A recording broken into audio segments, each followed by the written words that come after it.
আসসালামু আলাইকুম। Mechanical engineering drawing খুবই গুরুত্বপূর্ণ মেকানিক্যাল পাওয়ার, রেফ্রিজারেশন, অটোমোবাইল টেকনোলজির সরকারি চাকরির প্রস্তুতির জন্য। তো আমরা ড্রয়িং সাধারণত সবাই একটু কম গুরুত্ব দেই। কম গুরুত্ব দেওয়ার কারণে কিন্তু মার্ক কমে যায়। সাধারণত দেখা যাচ্ছে বুয়েট প্যাটার্নে প্রায় 10 মার্কের একটা ড্রয়িং থেকে যায়, অথবা 6 মার্কের, মানে ড্রয়িং একটা থাকেই সাধারণত। এরপর বিপিএসসি প্যাটার্নে, এমআইএসটি প্যাটার্নেও মেকানিক্যাল টেকনোলজি থাকে, কিন্তু ড্রয়িং এ আমরা খুবই কম মানে সময় দেই আর কি। ইভেন ডুয়েট অ্যাডমিশনেও সেভাবে এটা ফোকাস করা হয় না। তো আমরা মেকানিক্যাল ইঞ্জিনিয়ারিং ড্রয়িং খুব ভালো করে শিখবো। আজকে আমরা শিখবো হচ্ছে প্রজেকশন। এর আগে আমরা হচ্ছে ডাইমেনশনিং শিখছি, আজকে আমরা প্রজেকশন শিখবো। তো প্রজেকশনের সবাই আমরা জানি যে সাধারণত দুই ধরনের প্রজেকশন আছে, একটা হচ্ছে ফার্স্ট অ্যাঙ্গেল প্রজেকশন এবং থার্ড অ্যাঙ্গেল প্রজেকশন। যেটার ভিতরে যদি বলি যে স্পেসিফিক, আমি এখানে তোমাদের বোঝানোর জন্য যা শুধু দুইটা লিখছি, একটু হালকা এই ডিফারেন্সটা, যে কি ডিফারেন্স আছে। তাছাড়া আমাদের যে বই, বাংলাদেশে বুয়েটে, কুয়েট, চুয়েট, রুয়েট, ডুয়েট এসব জায়গায় যে বইটা ইউজ করা হয়, সেই বইতে অনলি থার্ড অ্যাঙ্গেল প্রজেকশনটাই কনসিডারেশনে নেওয়া হয়েছে। ফার্স্ট অ্যাঙ্গেল প্রজেকশনের ব্যাপারে জাস্ট শুধু একটা ধারণা দেওয়া হয়েছে। তো দেখো আমার দুই পাশে তোমরা দেখতে পাচ্ছ যে দুইটা প্রজেকশনের বিস্তারিত দেওয়া আছে। এক পাশে দেওয়া আছে, আমার ডান পাশে দেওয়া আছে ফার্স্ট অ্যাঙ্গেল প্রজেকশন, সেকেন্ড পাশে দেওয়া আছে third angle projection. First angle প্রজেকশনটা দেখেনি, দেখো এখানে বলছে যে অবজেক্ট ও দর্শকের মাঝে প্রজেকশন প্লেনটা অবস্থান করে। কি বলো? অবজেক্ট ও দর্শকের মাঝে প্রজেকশন প্লেনটা অবস্থান করে। এখানে অবজেক্ট কোনটা? অবজেক্ট হচ্ছে 3 ডাইমেনশনাল ভিউ যেটা দেওয়া আছে, অর্থাৎ যেটা থেকে তুমি top view, front view, side view আঁকবা, সেটা হচ্ছে অবজেক্ট। দর্শককে, দর্শক হচ্ছে তুমি। আর প্রজেকশন কি?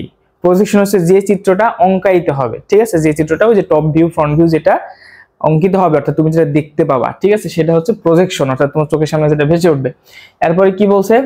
ভিউ বস্তুর পিছনে যায়, ভিউ বস্তুর পিছনে, অর্থাৎ তুমি যেটা মনে করো টপ থেকে দেখবা, সেটা কোথায় যাবে ভাইয়া? সেটা বটমে চলে যাবে, নিচে চলে যাবে। যেটা তুমি ফ্রন্ট থেকে দেখবা, সেটা কোথায় চলে যাবে? ব্যাক সাইডে চলে যাবে। মানে প্রত্যেকটা এরকম, মনে করো তুমি যে পাশ থেকে দেখবা সেটা উল্টা পাশে চলে যাবে। তো দেখো এইটার অবস্থানটা এরকম। ফার্স্ট অ্যাঙ্গেল প্রজেকশনের প্রথমে কি বলছে দেখো, ফ্রন্ট ভিউটা উপরে যাবে। ফ্রন্ট ভিউটা কই থাকবে ভাইয়া? ফ্রন্ট ভিউটা উপরে বলতে আসলে মাঝখানে থাকবে। ফ্রন্ট ভিউটা বলছে মাঝখানে থাকবে। এরপরে left hand side view, left hand side ভিউটা দেখো রাইট হ্যান্ড সাইড ভিউর জায়গায় চলে আসছে। আর এই যে রাইট হ্যান্ড সাইড ভিউটা কোন জায়গায় গেছে ভাইয়া?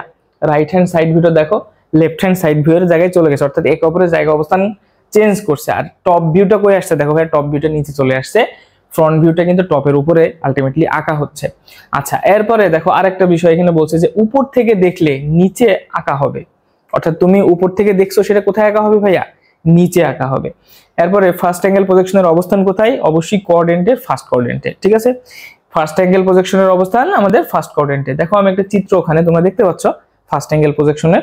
এখান থেকে চিত্রটা দেখলে মোটামুটি বুঝতে পারবা। যদিও ফার্স্ট অ্যাঙ্গেল প্রজেকশন আমাদের সাধারণত ফার্স্ট অ্যাঙ্গেল প্রজেকশন দিয়ে কোনো চিত্র আমাদের অঙ্কন করা লাগে না, কিন্তু এই বেসিকটা তোমাদের জানা থাকলো। চলো এবার আমরা থার্ড অ্যাঙ্গেল প্রজেকশনটা একটু শিখে নিই।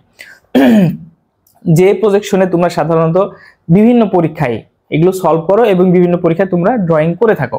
দেখো বলছে থার্ড অ্যাঙ্গেল প্রজেকশনের প্রথম কি কথা? কি দর্শক এবং প্রজেকশন প্লেনের মাঝে অবজেক্ট থাকে। কি বললো? দর্শক এবং প্রজেকশন প্লেনের মাঝে অবজেক্ট থাকে। দর্শককে, দর্শক হচ্ছে তুমি। প্রজেকশন প্লেন কোনটা? তুমি যেটা দেখতে পাবা সেটা প্রজেকশন প্লেন। অবজেক্ট কোনটা? যে বস্তুটাকে তুমি দেখতে চাচ্ছ, অর্থাৎ তোমার সামনে যে বস্তুটা আছে, বোঝা গেছে? সেই বস্তু তো পুরোপুরি দেখতে পাবা না তুমি, তুমি একটা প্রজেকশন দেখতে পাবা, তার সামনে থেকে যেটা দেখতে পাবা বা যে সাইড থেকে যেটা, সেটা আর কি। এরপরে বলছে ভিউ বস্তুর বা অবজেক্টের সামনে যায়। কোথায় যায়? অবজেক্টের সামনে। মানে মনে করো সাপোজ আমার সামনে আমার হচ্ছে ক্যামেরাটা আছে, তাহলে এটার অবজেক্টটা অবস্থানটা কোথায় হবে? বলছে যে ভিউ বস্তুর বা অবজেক্টের সামনে যায়, অর্থাৎ ওই অবজেক্ট থেকে আমার দিকে আসবে। বুঝতে পারছো? ওই অবজেক্ট থেকে আমার দিকে আসবে, ওই অবজেক্ট থেকে আমার দিকে আসবে, অর্থাৎ সামনের দিকে যাবে, ঠিক আছে? অর্থাৎ আমি সামনের দিকে ওটা দেখতে পাবো। এরপরে দেখো এখানে টপ ভিউটা এখানে আমি দিছি, টপ ভিউটা উপরে।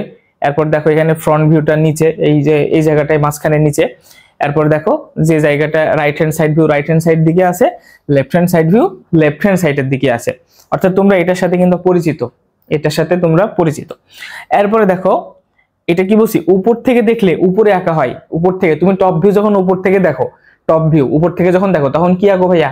উপরে টপটা আঁকো না, সেটা। এরপরে বলছে দেখো থার্ড অ্যাঙ্গেল প্রজেকশনের অবস্থান কোথায়? থার্ড কোঅর্ডিনেটে। কোথায় অবস্থান ভাইয়া? থার্ড কোঅর্ডিনেটে। এই হচ্ছে আমার প্রজেকশনের বেসিক ধারণা। চলো আমরা অর্থোগ্রাফিক প্রজেকশনের কিছু আমরা প্রবলেম সলভিং করে ফেলি, যেগুলো সাধারণত আমাদের বুয়েট প্যাটার্নে এবং অন্যান্য বিভিন্ন প্যাটার্নে, এমআইএসটি প্যাটার্নে, বিপিএসসি প্যাটার্নে আমাদের এসে থাকে। তো চলো আমরা অর্থোগ্রাফিক প্রজেকশনে কিছু প্রবলেম সলভ করে ফেলি। দেখো এই চিত্রটার আমাদের থার্ড অ্যাঙ্গেল প্রজেকশন অঙ্কন করতে হবে, অর্থাৎ টপ ভিউ, ফ্রন্ট ভিউ এবং রাইট হ্যান্ড সাইড ভিউ অঙ্কন করতে হবে। তাহলে এইটার ডিরেকশনটা যদি তোমাদের আমি দেখাই, তো ফ্রন্ট কোনটা, আসলে এটা হচ্ছে ফ্রন্ট, হ্যাঁ এটা হচ্ছে ফ্রন্ট, এটা হচ্ছে ফ্রন্ট। এই ফ্রন্ট সাইড থেকে আমাদের এটা চিত্রটা অঙ্কন করতে হবে। তো প্রথমে আমরা এটা কি আঁকবো ভাইয়া, টপ ভিউ আঁকবো। তাহলে আমরা টপে যখন যাবো, তো আমি কোন কোন সেকশনটা দেখতে পাবো আলটিমেটলি, টপ থেকে তুমি এটা দেখতে পাবা, এরপরে এই পিছনের দিকে এখানে একটা আছে এরকম, ওইটা দেখতে পাবা। তাহলে 1 2 3 এই তিনটা তো দেখতে পাচ্ছ। এরপর আর কোনটা কোনটা দেখতে পাবা, এই যে এই সেকশনটুক পুরোপুরি, অর্থাৎ এই টোটাল এটা দেখতে পাবা। তাহলে টপ ভিউটা আমরা যদি ড্র করি, তাহলে দেখো টপটা এরকম হবে, খুবই সহজ আর কি। এটা হচ্ছে তোমার টপ ভিউ আসবে। এরপর হচ্ছে এদিকে আগাও, এখান থেকে টান দাও,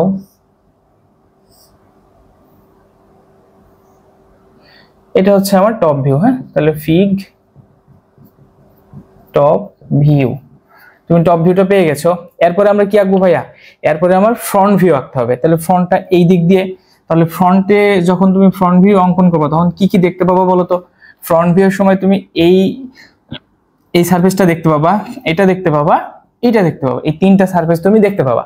তাহলে তিনটা সারফেস দেখতে কেমন লাগবে ভাইয়া? খুবই সহজ, জাস্ট শুধু একটা এল শেপ দেখতে পাবা তুমি, এল শেপ, বুঝছো ভাইয়া? এল শেপ কি দেখতে পাবা? এল শেপ দেখতে পাবা। আচ্ছা, এটা কেমন হবে? এটা অবশ্যই এদিক দিয়ে আটকাই যাবে, যেহেতু দেখো এখানে এটা আটকানো আছে, তার মানে তুমি এমনই দেখতে পাবা। তো এই বরাবর আসবে, এই বরাবর আসলো, এটা টান দিলাম, এরপরে ছোট আর একটু দেখতে পাবা। কোনটা দেখতে পাবা? এই যে এটাও দেখতে পাবা। ঠিক আছে, তাহলে তুমি এটা 1 মনে করো, এই যে 1 দেখছো, তারপরে হচ্ছে এটা হচ্ছে 2, তুমি যে 2 দেখছো, আর এটা হচ্ছে 3, তুমি যে 3 দেখছো। এটা কি ভাইয়া? Figure front view. ঠিক আছে, এরপর আরটা কি থাকলো ভাইয়া? আরটা থাকলো হচ্ছে right hand side view. Right hand side কোনটা? এই পাশেরটা রাইট হ্যান্ড সাইড ভিউ। তো তুমি রাইট হ্যান্ড সাইডে কি কি দেখতে পাবা বলো তো? তুমি যদি এখান থেকে দেখো রাইট হ্যান্ড সাইড ভিউ, তুমি এটা দেখতে পাবা, তাহলে 1 নাম্বার দিলাম। এটা দেখতে পাবা 2, এটা দেখতে পাবা 3, এটা দেখতে পাবা 4। আর কিছু দেখতে পাবা না? আর কিছু দেখতে পাবা না, এই জিনিসটা তুমি দেখতে পাবা। তাহলে রাইট হ্যান্ড সাইড ভিউটা যদি আমরা ড্র করি এখানে, তাহলে প্রথমে খুবই সহজ, এটাও এঁকে দিলাম। এটা হচ্ছে 1, এটা 2, এটা 3, ওখানে যেরকম আমি লিখছি। এরপরে কি দেখতে পাবা দেখো, এখান থেকে জাস্ট উঠে যাবে এই পর্যন্ত, এখানে যে মনে করো এই বরাবর উঠবে। হ্যাঁ, এই বরাবর এতটুকু রেখাটা নিয়ে নাও, এখান থেকে জাস্ট শুধু এটা যোগ করে দাও, তাহলে হয়ে গেল। এই তো, এটা হলো 4। তাহলে এটা কি ভাইয়া? Fig right hand side view. খুব সহজ, তাই না? খুব সহজই কিন্তু হয়ে গেল। আমি এখানে 1 2 3 4 এগুলো লিখছি তোমাদের যা শুধু ওই শেপটা ভালো করে বোঝানোর জন্য, তোমরা যেন এগুলো দিয়ে পরীক্ষার খাতায় লিখো না। আশা করছি এই চিত্রটাও তোমরা ভালো করে বুঝতে পেরেছো।